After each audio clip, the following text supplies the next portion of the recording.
Hello दोस्तों, नमस्कार। आज की कहानी कुछ इस प्रकार है। किसी गांव में एक बूढ़ा था। उसे कब्र में से पैसे और कफन निकालने का मंत्र आता था। एक बार वो किसी काम से दूसरे शहर गया। वो रात को एक सराय में रुका। वहाँ पर और भी लोग रात गुजारने के लिए रुके हुए थे। बातों ही बातों में उस बूढ़े की एक और आदमी से दोस्ती हो गई। वो दूसरा आदमी भी बड़ा गुणवान था। वो तांबे से सोना बनाने का हुनर जानता था। दोनों में समझौता हुआ कि वो अपना अपना हुनर एक दूसरे को सिखाएंगे। दूसरे दिन उस आदमी ने बूढ़े को तांबे से सोना बनाने की कला सिखाई। बूढ़ा भी बहुत अच्छे से वो कला सीख गया। फिर उस आदमी ने बूढ़े से कहा कि अब आप अपना हुनर मुझे सिखाओ। बूढ़ा तो सिखाने को तैयार था, परंतु उस शहर का कोई अमीर आदमी मरे तो ही वो अपनी कला उस आदमी को सिखा सकता था। बहुत दिनों के बाद एक अमीर आदमी मरा। वे दोनों बहुत खुश हुए।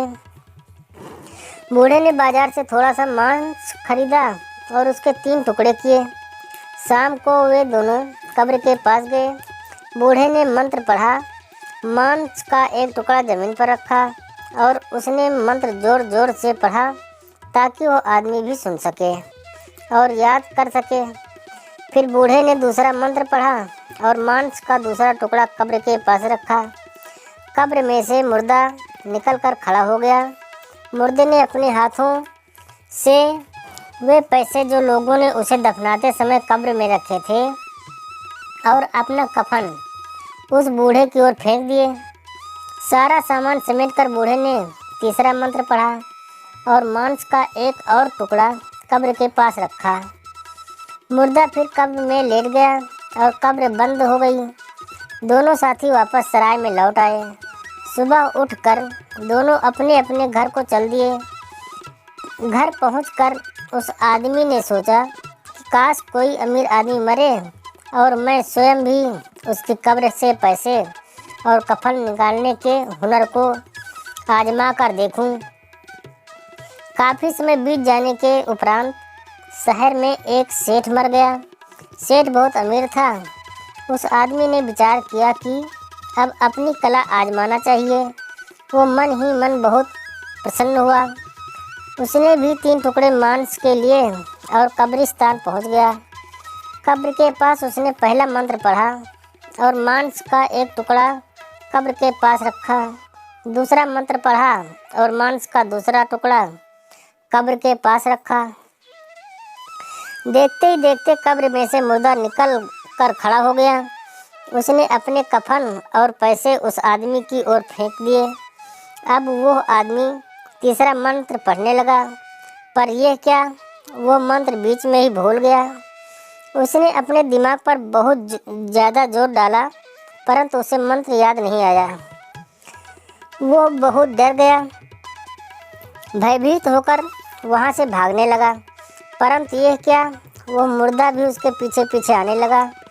उस आदमी ने घबराहट में कफन और वो पैसे उस मुर्दे की ओर फेंक दिए, परंतु उस मुर्दे ने दोबारा वो पैसे और कफन उस आदमी की ओर फेंक दिए। ऐसा कई बार हुआ। छुपते छुपते वो आदमी किसी तरह अपने घर पहुंचा। उसे बहुत भूख लगी हुई थी। उसने घर पहुंचकर अपनी पत्नी से खाना मांगा।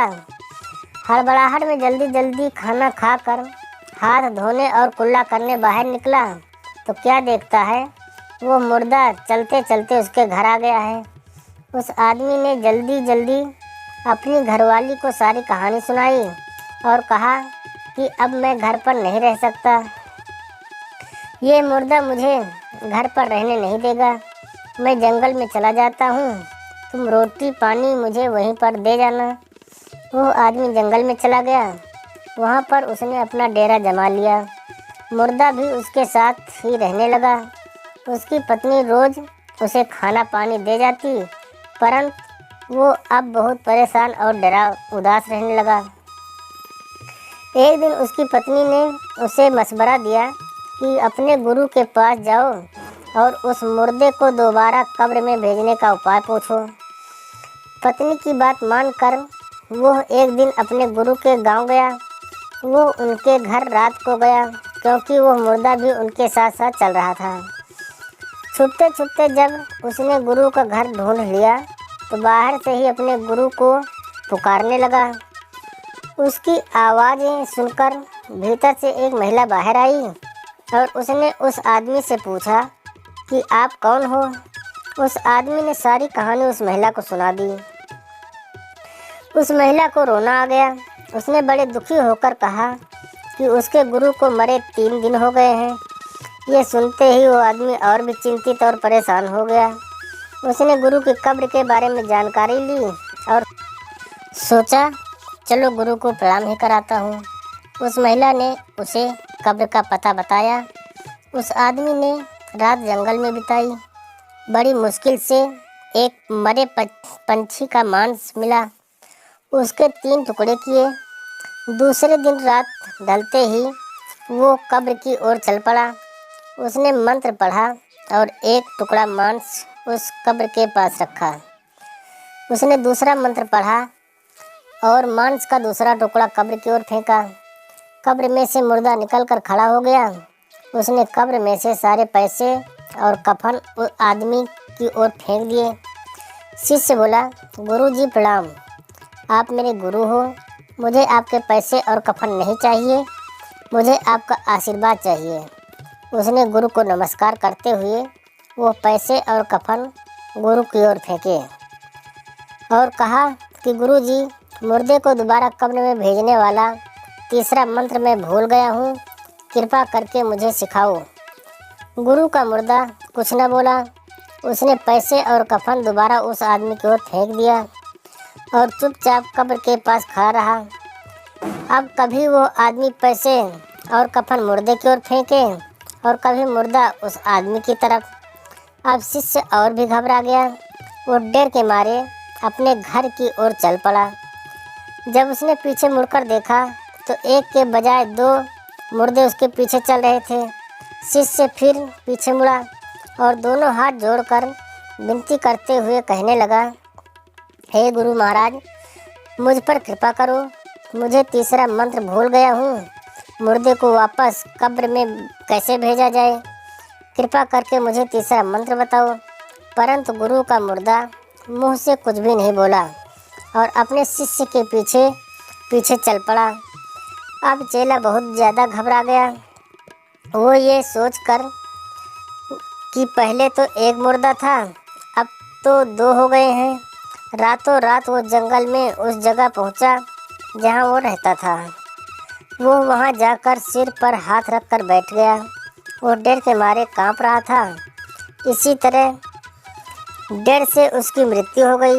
अगली सुबह जब उसकी पत्नी उसे खाना देने आई तो वो वहाँ पर 3 मुर्दे देखकर घबरा गई। वो रोने चिल्लाने लगी, परंतु अब क्या हो सकता था? वो उसे घर भी नहीं रख सकती थी, क्योंकि बाकी के 2 मुर्दे भी घर आ जाते।